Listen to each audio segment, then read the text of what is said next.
Hello, this is Margot Clark from Unique Glass Colors. We're the manufacturers of kiln-fired glass colors and mud. And today I'm going to be showing you how to mix and apply our Artisan line. We started producing these, I think, a couple of years ago, 2-3 years ago, and they've become very, very popular. They're non-toxic, which makes them very nice. And what I'm showing you here is I'm going to show you how to apply it on top. I'm going to show you how to apply it between solidly, and then I'm going to show you how to apply it between and to get how to control your bubbles. All right, first off, I'm going to show you, we're using medium. This is royal blue. Let me open that up. Okay, can you see that lovely, lovely color? Oh, kind of, it's not so nice. Cross my heart, it turns into that pretty color. We're going to mix it with medium. We use medium to mix all of our colors, and we made all of the things we manufacture work with each other. So medium is formulated to work with our Artisan colors and our NT colors. So to start off with, you never want to mix the whole jar, because you can use this to sprinkle in between layers and it will still give you bubbles, but I want to make this liquid so that I can use it. So we always say only mix no more than a half a jar. All right, so I've got, what is that, about a quarter of a jar there. And then we tell you to mix it to start with 1-to-1, on a 1-to-1 basis. That's especially true for our NT colors. For Artisans, we call them either artist dependent or application dependent, because it depends on how thick or thin you make them and how you apply them, just what you're going to get. You like that one? So I'm going to start off by mixing them 1-to-1. You can hear me just mixing away in there. And I just poured some in. What I'm looking for, which we're trying to show here on camera, is the consistency of melted ice cream. Let me get a little closer. Okay, and that is so not melted ice cream. So now I'll just add 1 or 2 drops. Okay. Now, if I want good bold color, I'm going to stick with my, there we go. I'm going to stick with my 1-to-1 mix. If I want it a little more transparent, then I can make it a little bit thinner. The bubbles will be a little bit smaller, and the color will be a little bit lighter if you mix it a little bit thinner. So, of course, if you go the other way, mix it a little bit heavier, you'll have darker color and larger bubbles. And you can see on this one, this is royal blue. It's one of our most popular colors. And you can see that I got a big old bubble there. And pretty good sized bubbles in the lines. Let me bring this over for just a second. Get this a little closer. Okay, here's a tile showing our the first 10 that we developed. What I want you to see there is that you can see that the royal blue and mystic blue, both are going to give you pretty good sized bubbles, as is teal green.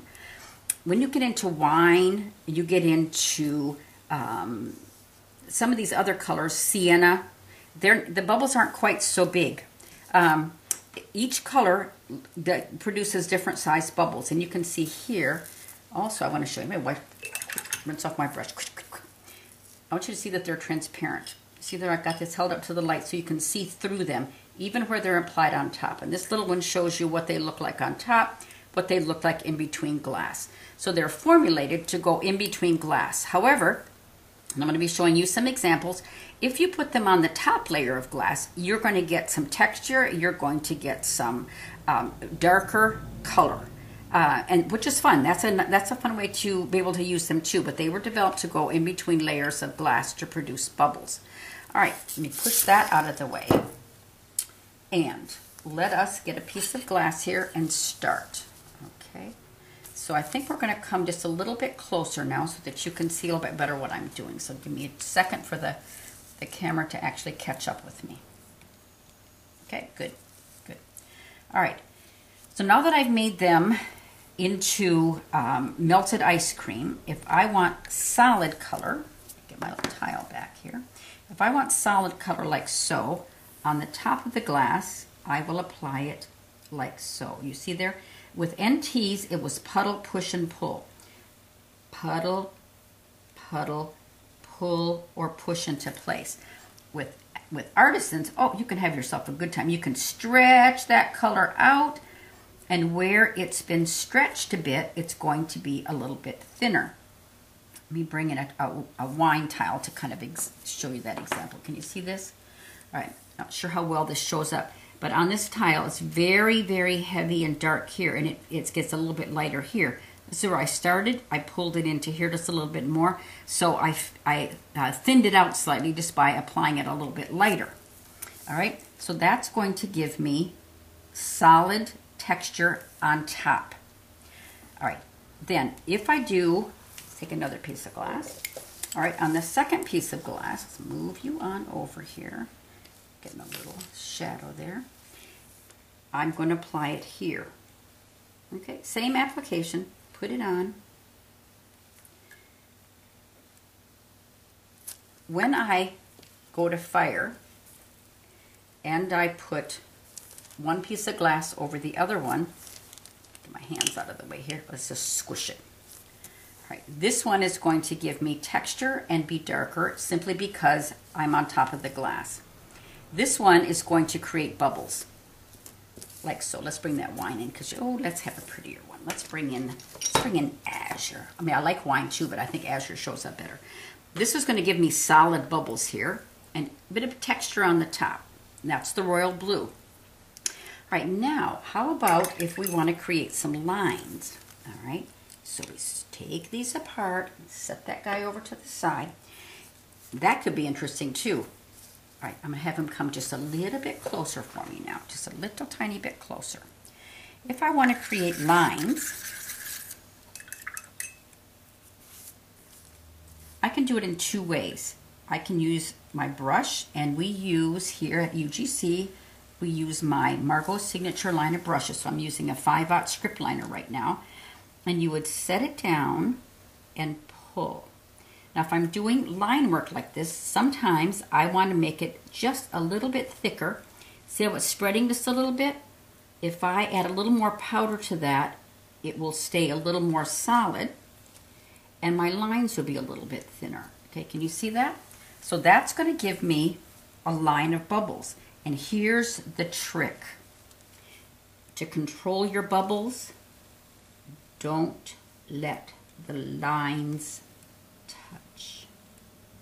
Okay, and this is going to give me, when you apply it with the brush, not necessarily uneven, but you see there, everything is not quite the same. So I've got a little heavier application, I've got a little thinner application, and this is going to give me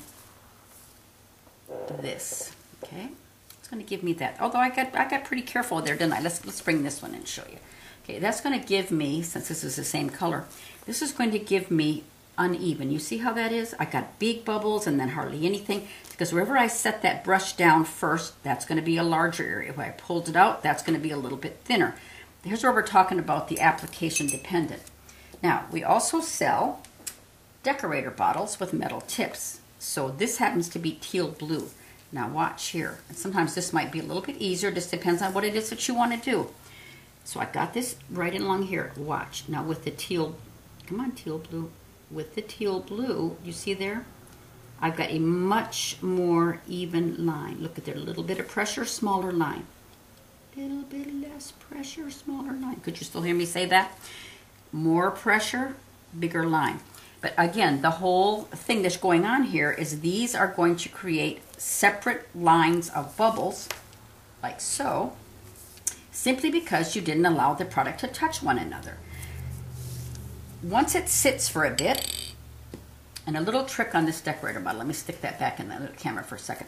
This metal tip, you can't really leave it on that decorator bottle because that product's going to dry in there. And so when you're done for the day, take it off, clean it out. However, see these clever things you can see on camera here. In the cap, I put a piece of paper towel and I put water on it so it's wet. Now, for the duration of my work day, I will put it together like this. So that piece of wet paper towel is sitting against the top of that metal tip, and it will keep for the day, but only for a day. So that's a little extra thing for this, for today. All right, I want to show you this too. Okay, here we've got plum. All right, plum has been sitting for, I don't know, about a week or so. It's been since I've used this. It's settled, okay? All the stuff settles to the bottom. Now, our products are called Fixotropic. So before you start adding any liquid to this, stir it first. Give that a good stir. The act of stirring will liquefy. Then check and see if you need to add anything. Okay, here I might add just 2 drops of medium. That's all. And there, I've got my nice consistency back. So before you start adding any liquid to this, any medium to your color that's been sitting for a while, make sure that you first go ahead and stir it up really, really well. Okay, I just want to show you a couple more things before I take off on this one. This is, okay, out just a little bit, please. This is a color chip that comes in our Artisan kits. We have an Artisan 1 and an Artisan 2, and we currently have 16 colors in the line, so Artisan 1 has the first, or has a nice selection of 8, and Artisan 2 has the second. So this is Artisan 1. And with this chip that you can see here, all right, let me get my little handy dandy stick back, is this side shows what the color is going to look like when you apply it on top of glass. This side is going to show you what the color looks like between. And you can see on the example, let me get that better, okay, how you can see that, look at there, that's charcoal, little tiny bubbles. This is solar flare, again, little tiny bubbles. You come along in here, and here's the royal blue, here's plum. Those are going to give you some larger bubbles. Again, it all depends too on how much you apply. I don't think that I've forgotten anything. Let me just really quickly look over. Okay, I think that I'm good on this. So we hope that you will try our line of Artisan Colors. A lot of people are calling them bubble paint because that's what they do. They're really enamels. They're in the enamel category. And I think that I am done for today, but let me get just a last little picture here and let him come out just a little bit with the camera and let you see all this gorgeous looking stuff that we have here with our Artisan Colors. All right, later, bye.